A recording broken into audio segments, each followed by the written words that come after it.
Salam, değerli pasientlər. Mən Xədicə Mustafayeva, klinik psixoloq. Bugün sizə bir balaca panik atakdan danışmaq istəyirəm. Panik atak çox qısa bir zamanda qəfil yaranan intensiv qorxudur, hansı ki fiziki simptomlarla müşahidə olunur.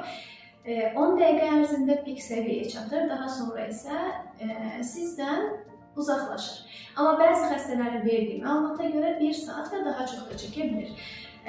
Panik tutma zamanı olan hallar ürək döyüntüsü artır, tənəffüs sürətlənir, tərləmə, titrəmə halları olur. Buna bağlı olaraq qorxu, həyəcan artır. Qorxu, həyəcan artdıqca bununla əlaqədar yenə yanlış düşüncələr formalaşmağa başlayır. Öləcəm, məndə ürək tutması mı olur, bayılacam, idarə edə bilməyəcəm kimi düşüncələr yaranır. Panik tutmanın olması hələ panik pozuntunun inkişaf elədiyi və ya panik pozunun inkişaf eləyəcəyi anlamına gəlmir. Panik pozuntu dərman və psixoterapiya vasitəsilə %90-95 hallarda həll oluna bilən problemdir.